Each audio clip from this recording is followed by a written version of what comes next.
Good morning, student. Take your copy and pen with you while watching the video. सब लोग अपना copy pen लेंगे साथ में और आलस छोड़ के वीडियो को देखेंगे. Today we'll study electroplating. We have to consider few examples to understand electroplating. You know that a brand new bicycle has shiny handlebar and wheel rims. However, if these are accidentally scratched, the shiny coating comes off, revealing a not so shiny surface beneath. You might also have seen women using ornaments which appear to be made of gold.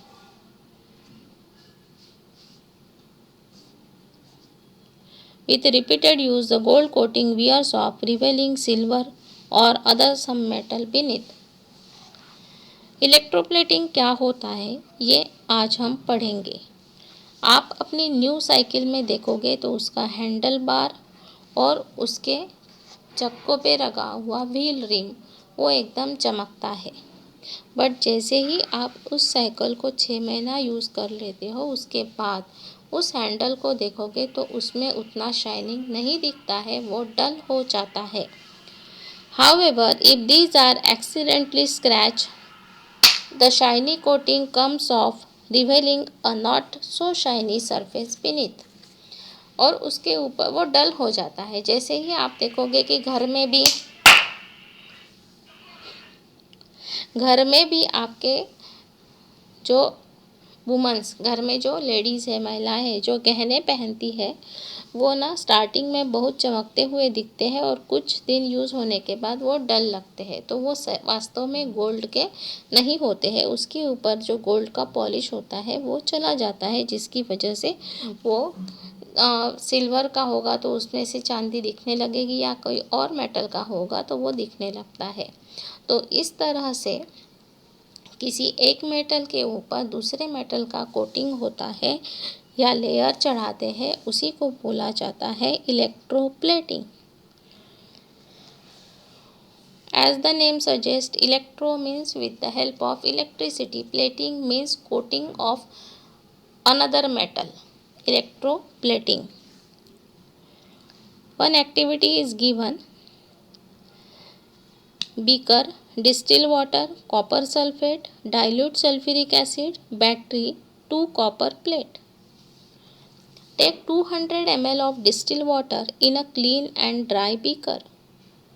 Dissolve 2 teaspoonfuls of copper sulfate in it and make a solution. Add a few drops of dilute sulfuric acid to copper sulfate solution to make it more conducting. आपको क्या करना है, 200 ml पानी एक beaker में लेना है. But वो बीकर कैसा होना चाहिए, क्लीन और ड्राई, सूखा और अंदर से एकदम साफ. बाद में उसमें आप 2 टीस्पून क्या डालोगे, copper sulphate solution. Then you add few drops of sulphuric acid और उसके बाद उसके से इलेक्ट्रिसिटी और अच्छे से पास हो, इसलिए हम उसमें क्या करेंगे, उस सॉल्यूशन को एसिडिफाइड बनाएंगे, मतलब 2 बूंद सल्फ्यूरिक एसिड के डालेंगे. Clean copper plate of size 10 by 1 centimetre with sand paper. Clean आपको क्या करना है, कॉपर प्लेट लेना है 10 by 1 सेंटीमीटर की और उसकी चौड़ाई 1 और उसकी लंबाई 10 सेंटीमीटर हो. ऐसे आपको एक कॉपर प्लेट लेना है और सैंड पेपर से उसके ऊपर कोई कोटिंग हो तो उसको अच्छे से साफ करना है. Now rinse them with water and dry them. फिर आप उसको क्या करोगे, अच्छे से पानी से धोगे और फिर ड्राई करोगे. Connect the copper plates to the terminal of a battery and immerse them in copper sulphate solution. अब आप क्या करोगे, इस कॉपर प्लेट को पानी में डालोगे और उसको बैटरी से कनेक्ट करोगे. पानी में नहीं, कॉपर सल्फेट सॉल्यूशन में डालोगे और उसको बैटरी से उसके दूसरे टर्मिनल्स को बैटरी से कनेक्ट करोगे. Allow the current to pass about 15 minutes, 15 minute तक करंट पास होने दोगे। Now remove the electrode from the solution.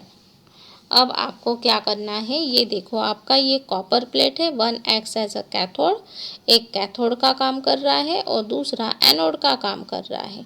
एक पॉजिटिव टर्मिनल को कनेक्ट करोगे एनोड को और कैथोड को आप नेगेटिव टर्मिनल को कनेक्ट करोगे।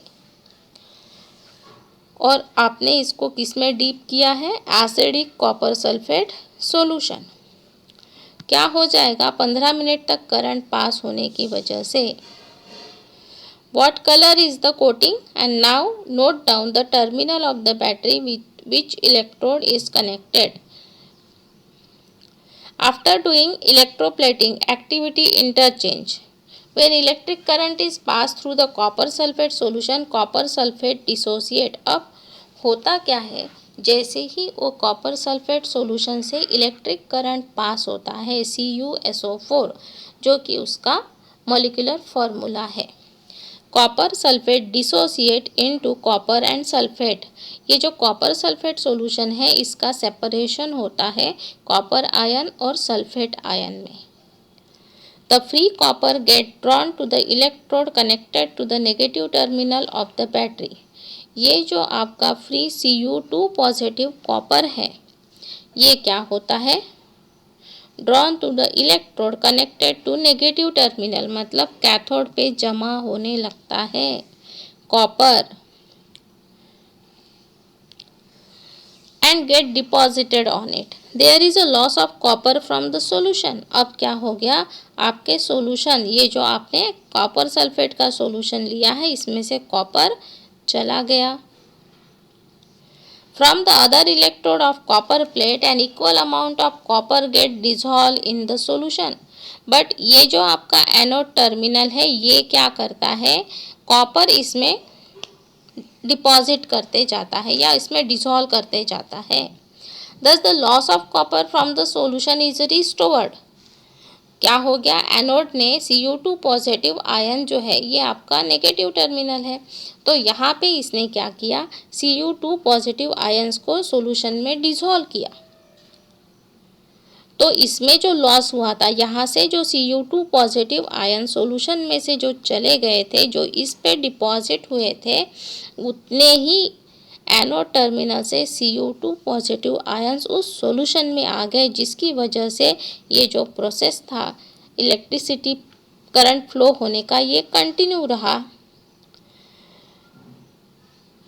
और हमें क्या हो गया, कॉपर भी एक प्लेट पे पूरा डिपॉजिट होते हुए मिला। कौन से प्लेट पे, कैथोड प्लेट पे। अब हम क्या करेंगे, एनोड में से जो कॉपर चला गया है एनोड प्लेट में से, तो हम लोग इसको कैथोड टर्मिनल पे लगाएंगे और कैथोड को क्या करेंगे, एनोड पे लगा देंगे। तो फिर से क्या हो जाएगा, कॉपर डिपॉजिट हो जाएगा उस एनोड टर्मिनल पे भी, मतलब ये वाले प्लेट पे भी। क्या ये बात समझ में आई?